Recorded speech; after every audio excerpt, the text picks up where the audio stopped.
Besaran turunan dan alat ukur. Besaran dibagi menjadi dua, yaitu besaran pokok dan besaran turunan. Setelah mempelajari besaran pokok, pada kali ini kita akan mempelajari tentang besaran turunan. Besaran turunan adalah besaran yang diturunkan dari besaran pokok. Jika suatu besaran turunan merupakan perkalian besaran pokok, satuan besaran turunan itu juga merupakan perkalian satuan besaran pokok. Begitu juga berlaku di dalam satuan besaran turunan yang merupakan pembagian besaran pokok. Syarat agar kita tahu besaran turunan diturunkan dari besaran pokok apa, yaitu yang pertama, mengetahui rumus dari besaran turunan tersebut, dan yang kedua, memahami besaran pokok dan satuannya. Contoh yang pertama yaitu besaran turunan luas. Luas dari suatu daerah 4 persegi panjang dapat diketahui dengan menggunakan rumus panjang dikali lebar. Satuan luas merupakan satuan panjang dikalikan satuan lebar atau satuan besaran pokok panjang dipangkatkan 2. Jadi luas sama dengan panjang dikali lebar sama dengan meter dikali meter sama dengan meter kuadrat. Sehingga besaran turunan luas diturunkan dari besaran pokok panjang. Kedua adalah volume. Volume atau isi dari suatu balok dapat diketahui dengan menggunakan rumus panjang dikali lebar dikali tinggi. Satuan volume merupakan satuan panjang dikalikan satuan lebar dikalikan satuan tinggi, atau satuan besaran pokok panjang dipangkatkan 3. Jadi volume sama dengan panjang dikali lebar dikali tinggi sama dengan meter dikali meter dikali meter sama dengan meter kubik. Sehingga besaran turunan volume diturunkan dari besaran pokok panjang. Ketiga yaitu kecepatan. Kecepatan dari suatu kendaraan dapat diketahui dengan menggunakan rumus jarak dibagi waktu atau S per T.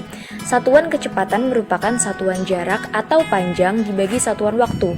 Jadi V sama dengan S per T sama dengan meter per second. Sehingga besaran turunan kecepatan diturunkan dari besaran pokok panjang dan besaran pokok waktu. Dan yang keempat yaitu massa jenis atau rho. Massa jenis dari suatu zat dapat diketahui dengan menggunakan rumus massa dibagi volume. Satuan massa jenis merupakan satuan massa dibagi satuan volume. Jadi, rho sama dengan M per V, sama dengan kilogram per meter kubik. Sehingga besaran turunan massa jenis diturunkan dari besaran pokok massa dan besaran pokok panjang. Karena meter merupakan satuan panjang. Berikut merupakan contoh dari besaran-besaran turunan dan satuannya. Selanjutnya adalah alat ukur. Besaran panjang memiliki alat ukur yaitu penggaris atau mistar, mikrometer skrup, dan jangka sorong. Besaran massa memiliki alat ukur neraca Ahus, neraca pegas, neraca lengan, dan neraca digital. Sedangkan besaran waktu memiliki alat ukur jam matahari, jam dinding, jam digital, dan stopwatch. Dan besaran suhu memiliki alat ukur termometer. Selanjutnya adalah cara menggunakan alat ukur, yaitu sebagai contoh adalah mikrometer skrup dan jangka sorong sebagai alat ukur besaran pokok panjang.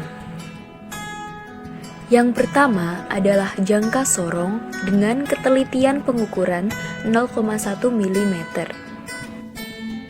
Jangka sorong memiliki dua skala, yaitu skala utama yang terletak di atas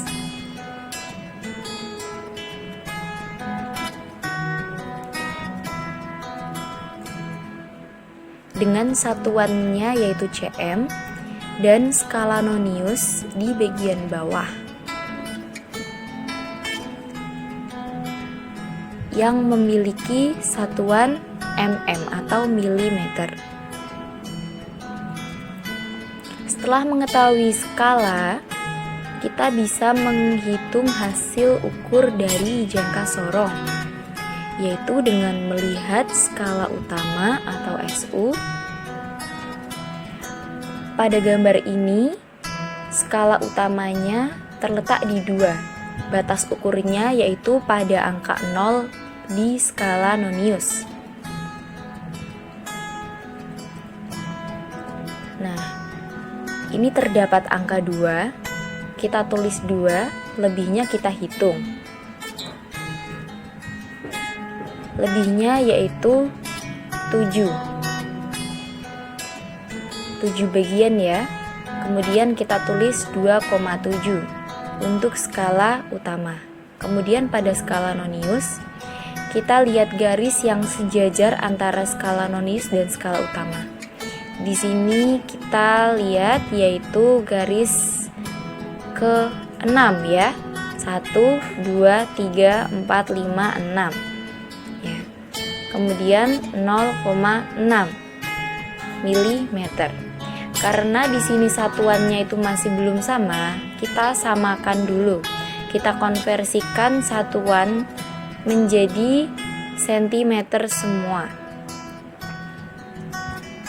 Kemudian pada skala nonius, milimeter ke sentimeter naik 1, yaitu dibagi 10 menjadi 0,06,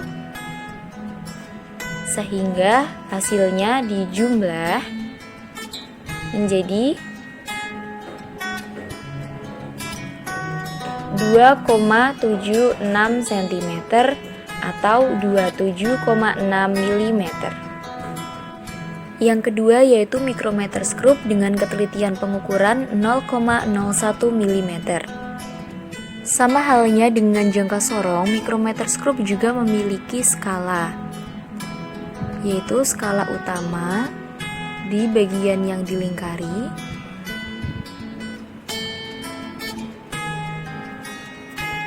kemudian skala nonius pada pinggirnya yang bisa diputar.